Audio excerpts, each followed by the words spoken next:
what's going on today. Read a bunch of variety of stuff. I guess the first one was that DJI announcement. As expected, it was basically an Osmo Pocket 2, so it's their new version of their miniature handheld camera, if that's what you want to call it. According to this one, it has a 117 CMOS, effective pixels is 64 megapixels. Still shoots in 4K and all that, and the battery size seems like it's the same thing as the older model. Where the big difference is, it seems like this one has a wider lens, which I personally think is better for stuff like this. Just by the shape of the camera and all that, it makes me wonder if this is simply the Mavic Air 2 camera that they slapped onto this. One thing that was kind of interesting when I was watching the video, one of the shooting modes they have is FPV mode, so you can make it look like you're flying an FPV drone. Would people actually want that under a regular circumstance for an average individual? Although with the thought of FPV, I was first reading this and the picture made me wonder, what kind of article is this? This one says, Detroit drone racing's youngest pilot ranks 4th globally. So I thought, okay, interesting, but look at the picture. What is this, like a guy holding a gun? Like, how is this a drone? I'm guessing it's just a mess up with the slideshows and all that. But yeah, it basically talks about someone who ranks 4th globally, and it talks about how the person got into the hobby, which makes you think in regards to making items like these accessible, like not be over the top. It says in this article here, quote, "He was just this level of maturity from a little 11-year-old kid, just kind of blew me away," he recalled. That boy, Jake Cababre, now 14, currently ranked 4th globally in the Multi-GP Top 100, the largest league in the world. Once a newcomer, described by Chapman as someone who had regularly cut his neighbor's grass to earn money for his drone, Jake is now sponsored by several drone-centric companies. "I was shocked," Jake said in his 2020 placement. "I didn't really expect it." And it talks about how he got into it. Essentially, it wasn't from his family because they have no background in any of this stuff. And he basically started to fly paper airplanes for fun, I guess like what most kids would do. From there, basically, he went on to try to build them. It says, putting his aircraft together, intricate wiring, experimenting with circuit boards, looking at YouTube videos, but for the most part, it was just practice. And it says, one of the unique things about him is he's young for sure, but no one his age is really building their own drones, Don Capri said. Everyone assumes that I've done the electrical soldering or do the repairs for him, and that's probably one of the biggest surprises that people have after getting over his stature. I actually wonder how true that is.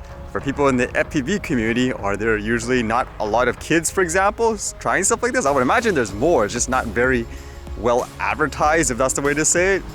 I'd imagine in some cases there's just way more attention to stuff like this nowadays because of cinematography drones, which people see more often. So again, would this actually be true, where the age range of people trying this is very rare in terms of a younger audience? But it shows how making regulation and stuff completely over the top, where people can't even do this for fun, that's way too overboard and absurd.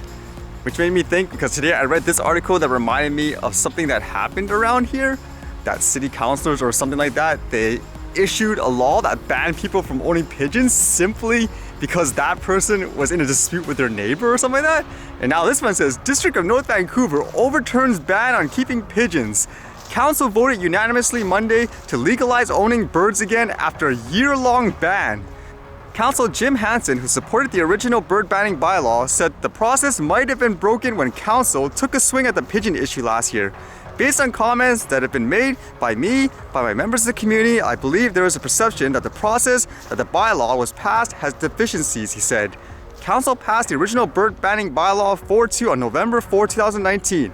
Councillor Lisa Murray, who brought forward the motion, said a decade-old rule allowing pigeons was archaic and needed to change to reflect the municipality's present-day urban reality. So I believe it was related to like this article way back. It says, Councillor calls for conflict of interest training after pigeon ban that affects only her neighbor. That's kind of scary to think about, how it's just this one person who can make up a crazy over-the-top law like that when it has no merit just because they personally dislike something, for example. At least it got overturned, but it just shows you how abusive people can get when they have that much power to do stuff like that. And I was quickly reading how in the US, apparently Google is getting hit by an antitrust lawsuit. It says it's from the Department of Justice. What is the claim? It says, for years, Google has entered into exclusionary agreements, including tying arrangements, and engaged in anti-competitive conduct to lock up distribution channels and block rivals. Google pays billions of dollars each year to distributors, including popular device manufacturers such as Apple, LG, Motorola, and Samsung. Major US wireless carriers such as AT&T, T-Mobile, and Verizon, and browser developers such as Mozilla, Opera, and UC Web to to secure default status for its general search engine and in many cases to specifically prohibit Google's counterparties from dealing with Google's competitors. Some of these agreements also require distributors to take a bundle of Google apps, including its search apps, and feature them on devices in prime positions where consumers are most likely to start their internet searches. And with this, Google replied saying, "Today's lawsuit by the Department of Justice is deeply flawed.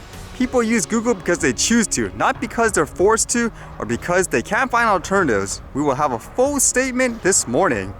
And you can basically see some people are saying like, here, Google is harming consumers. But I guess this comment kind of gives the other perspective. Do people just use it because it's the best? But it says, anyone who has an issue with Google should try Bing. I love Microsoft products, but let's be honest, Bing is just terrible. So it'll be interesting to see how this turns out, huh? The heck? That sounds like a drone, and a pretty big one for some reason.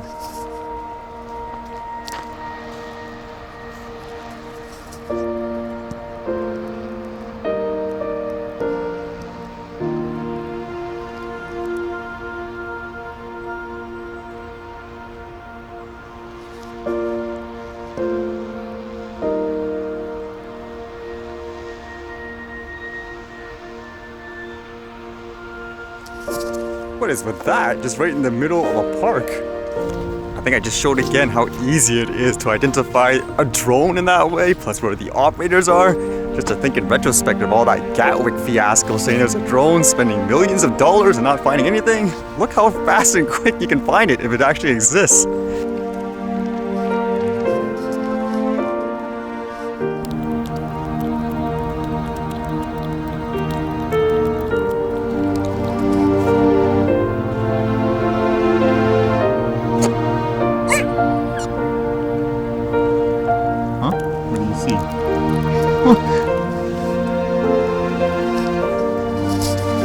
I don't see anything.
Alright, see you guys later.